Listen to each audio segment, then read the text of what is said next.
ത്രിയേക ദൈവത്തിൻ്റെ വലിയ തിരുനാമത്തിന് മഹത്വം ഉണ്ടായിരിക്കട്ടെ. വിശുദ്ധ ദൈവമാതാവിൻ്റെ ഓർമ്മയ്ക്കായി ആചരിക്കുന്ന ശൂനോയ് നോമ്പിൻ്റെ ഈ ദിനങ്ങളിൽ കൂടെ നാം കടന്നു പോകുമ്പോൾ ഉപവാസത്തിൻ്റെയും പ്രാർത്ഥനയുടെയും മാനസാന്തരത്തിൻ്റെയും ആത്മീയ നവീര്യത്തിൻ്റെയും ഒരു വിശുദ്ധ യാത്രയാണിത്. ഈ 15 ദിവസങ്ങളിൽ കൂടുതൽ പ്രാർത്ഥിപ്പാനും ദൈവവചനം ധ്യാനിക്കുവാനും സ്നേഹത്തിൻ്റെയും കരുണയുടെയും പ്രവർത്തനങ്ങൾ ഏർപ്പെടുവാനും നമ്മെ സഭ പഠിപ്പിക്കുന്നു. ഇന്നത്തെ ചിന്താവിഷയം ജലം ഒഴുകിയ പാറയും ദൈവമാതാവും. ഈ വചനം ജലം ഒഴുകിയ പാറ, ഇത് നമുക്ക് പുറപ്പാട് പുസ്തകം 17:1 മുതൽ 6 വരെയുള്ള വാക്യങ്ങളിൽ നമുക്ക് കാണുവാൻ സാധിക്കുന്നു. ഇസ്രായേൽ ജനത മോശയോടൊപ്പം മരുഭൂമിയിൽ കൂടെ യാത്ര ചെയ്തപ്പോൾ അവർക്ക് ദാഹിച്ചു. അപ്പോൾ ദൈവം മോശയോട് കൽപ്പിച്ചത് ഹെറേബിലെ പാറയെ വടികൊണ്ടടിക്കുക. അതനുസരിച്ചപ്പോൾ അവർക്ക് അവിടെ നിന്ന് വെള്ളം കുടിപ്പാൻ കിട്ടി.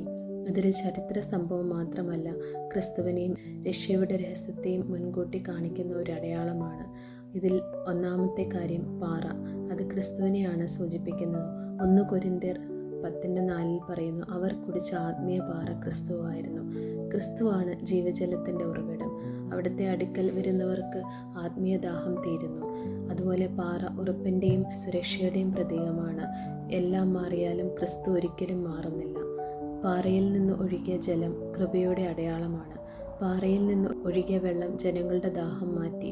യോഹന്നാൻ 19:34 പറയുന്നു, ക്രിസ്തുവിൻ്റെ കുരിശിലെ ബലിയിലൂടെ സഭയ്ക്ക് ലഭിച്ച കൃപയും വിശുദ്ധ കൂദാശകളും ജീവജലമായി മാറി. യേശുവിൻ്റെ പാർശ്വത്തിൽ നിന്ന് രക്തവും വെള്ളവും ഒഴുകിയത് ഇതിൻ്റെ പൂർത്തീകരണമാണ്. മൂന്നാമത് ദൈവമാതാവ്, ജീവജലത്തിൻ്റെ ഉറവിടമായ ക്രിസ്തുവിനെ നമുക്ക് നൽകിയവൾ.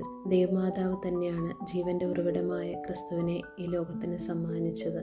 അവൾ ഉറവിടമല്ല, എന്നാൽ ജീവജലമായ ക്രിസ്തുവിനെ മനുഷ്യരിലേക്ക് എത്തിച്ച വിശുദ്ധ പാത്രമാണ്.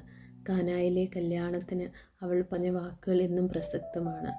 അവൻ നിങ്ങളോട് പറയുന്നത് എല്ലാം ചെയ്യുവിൻ. ഈ വാക്കുകൾ നമ്മെ ജീവജലത്തിൻ്റെ ഉറവിടമായ ക്രിസ്തുവിലേക്കാണ് നയിക്കുന്നത്, നമ്മുടെ ജീവിതത്തിലെ പാറ. ഇന്ന് പലരും ആത്മീയ ദാഹത്തോടെയാണ് ജീവിക്കുന്നത്. സമ്പത്തും സ്ഥാനവും പ്രശസ്തിയും ആ ദാഹം മാറ്റുന്നില്ല. ക്രിസ്തുവാണ് യഥാർത്ഥ ജീവജലം. ഈ 15 ദിവസങ്ങളിൽ കൂടുതൽ പ്രാർത്ഥിക്കാനും ദൈവവചനം ധ്യാനിക്കുവാനും സ്നേഹത്തിൻ്റെയും കരുണയുടെയും പ്രവർത്തനങ്ങൾ വളരുവാനും അനുതാപത്തോട് ദൈവസന്നിധിയിലേക്ക് മടങ്ങി വരുവാനും നാം പരിശ്രമിക്കണം. പരിശുദ്ധ ദൈവമാതാവിൻ്റെ മധ്യസ്ഥ പ്രാർത്ഥനകൾ നമ്മുടെ കുടുംബങ്ങളും സഭയും സമൂഹവും ദൈവാനുഗ്രഹത്താൽ സമൃദ്ധമാകട്ടെ. എല്ലാവർക്കും അനുഗ്രഹപൂർണ്ണമായ ശൂനോയ് നോമ്പ് ആശംസിക്കുന്നു.